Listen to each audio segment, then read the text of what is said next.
What's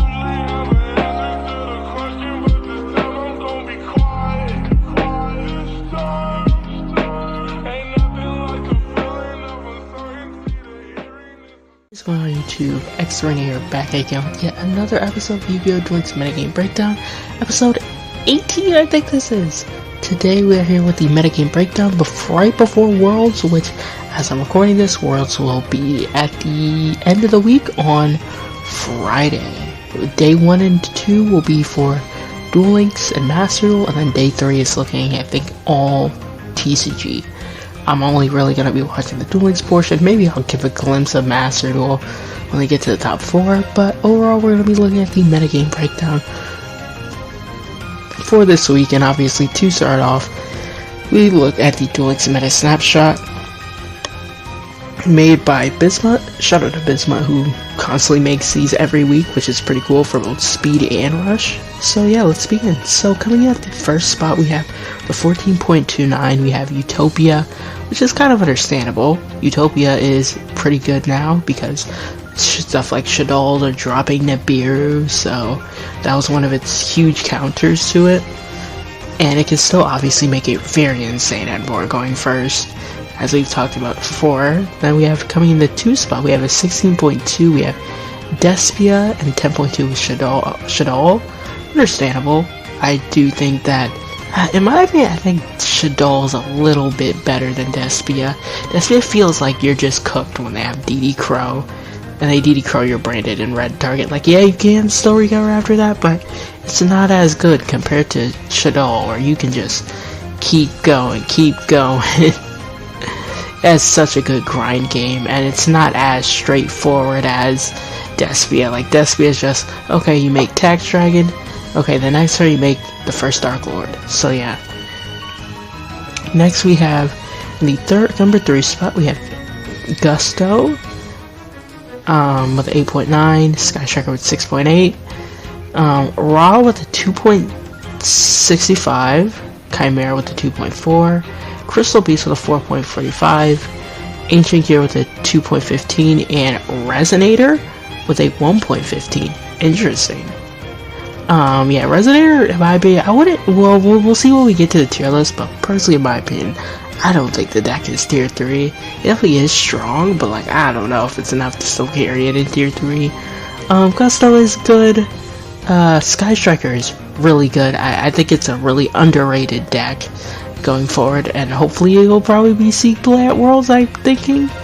Ra is a good underdog deck. It really can get your opponent off guard if you don't know what they're doing. Chimera is still a good deck. It makes a very solid turn 1 end board. Crystal Beast, well, this deck isn't tiered, but it can make a pretty solid end board going first. Being like, you have like IP seals into, let's say, Grand Tusk or whatever, search Nibiru, and like Dweller. That end board is like rather insane, actually. So yeah, next we have Ancient Gear, Fortress Gober, and Rezo. I just talked about that. So based on previously, since Shaddoll was a dominant deck, it's predictable that Utopia could enter the fray to counter it. Despia remains consistent, but not dominant as a powerful threat. Meta variety keep high too, with a lot of different decks winning or reaching finals. Sky Striker Gusto AG, second consecutive week with Chimera performance being very low, almost in existence. So here's the tournaments that are considered. So let's see here. Yeah, Utopia winning a lot. You have Gusto finally winning one. Yeah, Gusto versus Crystal Beast finals. What in the hell? Utopia versus Ra of all things. And then here's the winning deck examples. So here's Shaddoll's fairly standard list, although he's on DD Crow. This one had side decks, so. Next we have Despia, fairly standard. I like playing 2 of the field spell. Next we have Sky Striker, only on 1 ray, interesting. Usually I see 2, but I think 1 is fine. 1 is fine, honestly. You could get by, free to play bros, you could honestly get by. I have like everything here, minus like 1 of this, and like the Equimax, and these 2, and then Equimax. Like, other than that, this perfectly free to play friendly. well, mostly free-to-play friendly, that is. Then we have the obvious Utopia, fairly standard list, nothing really different or new about it. And then that's it. So yeah, let's look at the tier list. So, tier 1 we have Despia and Shaddoll, understandable. Tier 2 we have Ancient Gear, Chimera rising up a tier, and Sky Striker going straight to tier 2. Yeah, like I said before, Chimera has a really solid end board. And answers to all meta decks and common texts. You have your, what is it called? What is that card called? I think it's the Invader of Darkness. Yeah, that's what it is. That card is obviously nuts versus Despia, as you just set that up, and then you can tackle Crusader, their field spell, and GG, shake hand, I win. Next we have Sky Striker. Sky Striker going second in breakboards with his spells, so having the option of going with Underclock Taker and Echo Max OTK floaty boards. Going first, the deck can set up Widow Anchor, Shark Cannon, and then remove monsters with the Skeleton and Eye going second skill effects. Allowing me to see text that will help it survive, like Jurigao and White Princess. Yeah, linkage is what a card. What a card, I guess. The skill is really good. I believe Sky Striker is incredibly underrated. The next issue was its consistency, but the skill addresses that, as the skill lets you set up to do Sky Striker cards from hand or field, either face up or face down, and then you can draw one, which is really nice. You can also, obviously, like I said before, clear the board by denying the going second skill effects, which is really good. Sky Striker has tools for every situation. Back removal, monster removal, graveyard interruption, monster negates, protection, etc. It's just about having access to those cards even with the skill. It can't guarantee it. It sees the cards it needs to see, but however, it does have much more than consistency, allowing the deck to be much a bigger threat. Lunalight Bros, we're back. Trust, because Sky Striker rise. But yeah, they do have linkage now, so they can OTK, which kind of cooks our game plan before, where I would just do set one monster pass. Yeah, more of Sky Striker, more Sky Striker. Yeah, Sky Striker's being able to survive going first and OTK going second. So yeah. Next we have tier 3, we have Gusto, Rezo, and Speedroid. This honestly just feels like you're on your last string, bro. Get it before you're off the list. Yeah, Gusto is I do think it's a solid deck. It's literally just Speedroid 2.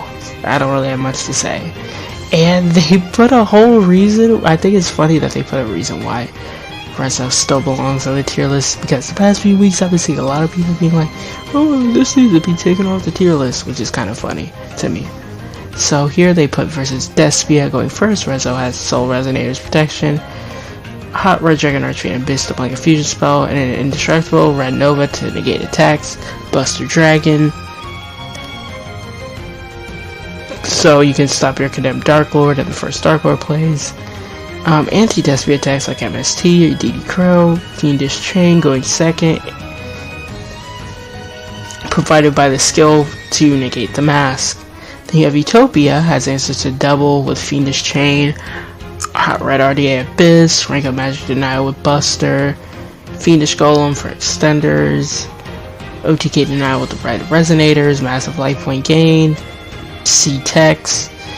Yeah, these are allowing text going second since they can't just beat Abyss Dweller, Numbers Protection 3 monster negates with just Engine. And then we have AG. This matchup is somewhat hinging on the AG player's hand, generally speaking, going first. However, it has access to Buster to stop Ballista since you need 2 Earth Machines, and this turns them into dragons.